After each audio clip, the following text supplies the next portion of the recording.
Oh my gosh, we are live, you guys. What's up? So, this is how I plan to start moving forward with content. I want to see how this goes. I'm streaming straight from YouTube. Sip, sip. So, let's get into it. So, y'all, it feels like everyone and a mama has a strange lawsuit in Hollywood. And so in today's video, I'm going to talk about Megan Thee Stallion's lawsuit that she has ongoing with, I think, her former assistant. So we're just going to get straight into it. So if y'all don't know, Megan Thee Stallion was sued by one of her former employees. And so she tried to get it dismissed, but the judge denied the dismissal and said they have to move forward. So in federal court, a judge has ruled that the sexual harassment and retaliation lawsuit that was filed by Megan Thee Stallion's former cameraman, Amelia Garcia, can proceed through with litigation. So I'm reading this through vibemagazines.com. So Garcia, who is openly gay, alleges that while working with Megan Thee Stallion or Megan Pete, he was subjected to repeated mistreatment that includes an incident in 2022 where the rapper allegedly engaged in sex acts with another woman in his presence.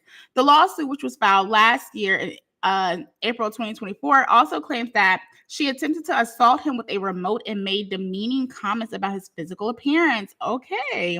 And so according to Garcia, these actions were intentionally directed at him because of his sexuality.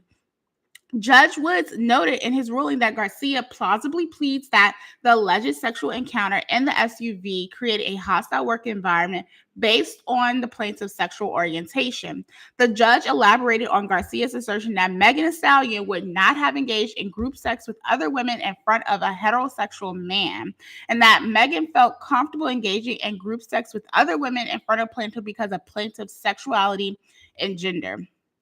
Judge Woods concluded that this is not an unreasonable inference draw from the facts alleged. Therefore, plaintiff has plausibly pleaded that he experienced the alleged inferior conditions of his employment on account of his sexual orientation. And also, he goes on to state that he was blackballed from future industry work, which tends to happen. We see a lot.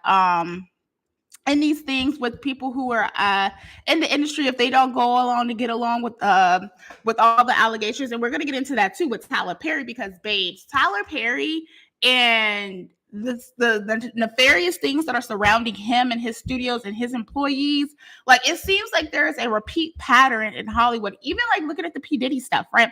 Like right now, all of these are allegations against Megan. We don't know if it's true or not. We haven't heard from Megan's side, but of course, they're denying the allegations or the claims that's being made against her. But you correct, like as the judge said, like you would not have done this. Let me turn this light on. Give us some light. Oh, that was the light, girl. Okay, that was the light. Okay, so maybe I should film upstairs with my lighting, but we're downstairs for this one. So, nevertheless, you guys, so Megan Thee Stallion is being sued. The judge denies, so it's moving through. Either they're going to settle or they're going to have a trial. Like it's either or, right? And so we'll see what the discovery phase look like. What evidence or exhibits does he have to present to the court to prove that Megan Thee Stallion is a big old freak like she claimed to be in her songs? Do I think this is true? I don't know. We don't know these people, but I just know there is a repeat pattern of Jezebel energy, Jezebel spirit.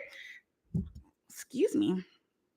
In Hollywood, that seems to be a repeat thing of like what it is. And if you don't go along to get along, you get blackballed, you get blacklisted in Hollywood. You can't get any work if you don't participate in these acts, or if you're just not cool with it and roll with it. Why do these people feel so comfortable doing the things that they're doing? Why did Megan feel comfortable to, if this is all true, to have sex with other people while he's there? And rightfully so. I don't believe she would have done it had he been a heterosexual man, because he probably would have wanted to engage as well. The disrespect is on another level. So let's get into what some people on TikTok have to say. Let's walk to TikTok street, y'all, to see like what's going on in regards to like what people are thinking about with Megan Thee Stallion and her, just Megan being a big old freak, girl. Hold on, let me share my screen with y'all. And I want to know if y'all probably be able to hear it. Okay, let's walk on over to TikTok.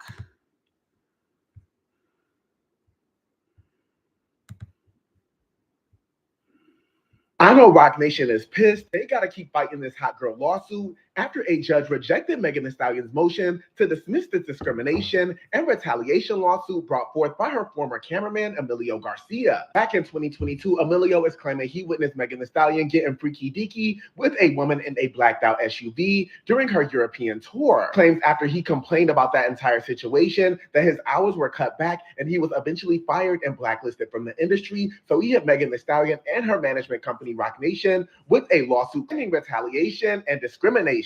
Judge has determined that Emilio has provided enough proof and receipts to continue with litigation, although Megan Thee Stallion and Rock Nation tried to paint him as a con artist looking for a quick buck. Judge shot down Megan Thee Stallion and Rock Nation's claim that Megan wouldn't engage in this type of activity in front of a male, and for the fact that Emilio is rainbow. Judge claims that it might be plausible that Megan might have engaged in this type of activity in front of him. The judge also rejected the motion to dismiss Emilio's retaliation claims that if what he has said about Ibiza in 2022 is true, that his hours eventually getting cut and him eventually getting fired, not far-fetched considering the fact that he complained about what she allegedly did in front of him. I know Rock Nation is pissed they gotta keep fighting this hot girl lawsuit. I'm curious to know what y'all think regarding this. Let me know down in the comments. Peace. I know Rock. Okay, so let's see. Oh, let's see. Well, wait. All right, so Meg Thee Stallion is officially being sued for sexual harassment. Her former cameraman is suing her. She made him, allegedly, she made him. Yeah, let's see. She's cute.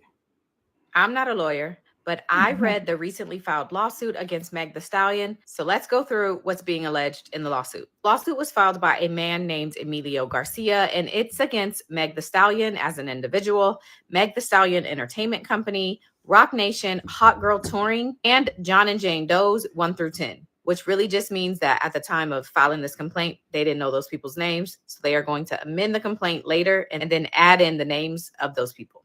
Okay, so when you get down to the factual allegations, there are 2 sections. The first is violations of FEHA, which is the Fair Employment and Housing Act. And then the second section has to do with wage and hour violations. So let's start off with the alleged FEHA violations. Or FEHA? I don't know. The lawsuit says that Emilio was on tour with Meg in June of 2022. And then one night after a night out, Meg, Emilio, and 3 other women were riding in an SUV when suddenly Meg and one of the women began engaging in an act. The suit says that the plaintiff, Emilio, could not get out of the car as it was both moving and he was in the middle of nowhere in a foreign country. So it says that Emilio was embarrassed, mortified, and offended throughout the whole ordeal. The following day, according to the suit, Meg asked Emilio if he was in the car the previous night, and after confirming that he was, the lawsuit says that Meg instructed him to, quote, don't ever discuss what you saw. It also says that Meg, quote, berated and directed her fat-shaming comments towards Emilio, calling him names such as fat or telling him to spit your food out, and that, quote, you don't need to be eating. Emilio, through the lawsuit, goes on to say that Emilio told one of Meg's makeup artists that he was thinking about quitting due to Meg's, quote, possessiveness combined with the lack of appropriate pay for the amount of time that he was working. But apparently, Meg found out what he told the makeup artist, and so she, quote, drunkenly FaceTimed him. And on the call, Emilio expressed that he felt like he was being underpaid for the amount of hours he was working, and they were able to reach some sort of understanding. But despite that, Emilio remained on the schedule to work for Meg that following Friday. And then the night before that following Friday gig, the lawsuit says that Rock Nation informed him that his services were no longer needed. So those are the FEHA violations. And then the lawsuit moves into the wage and hour violations. And it alleges that from the beginning of the time Emilio was hired to work for Meg, he was classified as an independent contractor when he should have been classified as an employee. Now, before you check out, let me tell you why this matters. When you are classified as an employee, you get things like meal breaks or rest breaks and overtime pay. As an independent contractor, you don't get any of those things. And the reason this matters is because there have been some pretty significant rulings and bills that have been implemented in California in the last couple of years. In 2019, the governor signed the gig worker law, which basically says that if you hire anybody to work for you in California, they are by default an employee unless they can meet 3 specific qualifications. If they meet those qualifications, then they can be classified as an independent contractor. Follow me. The best example to use is if you hire a plumber.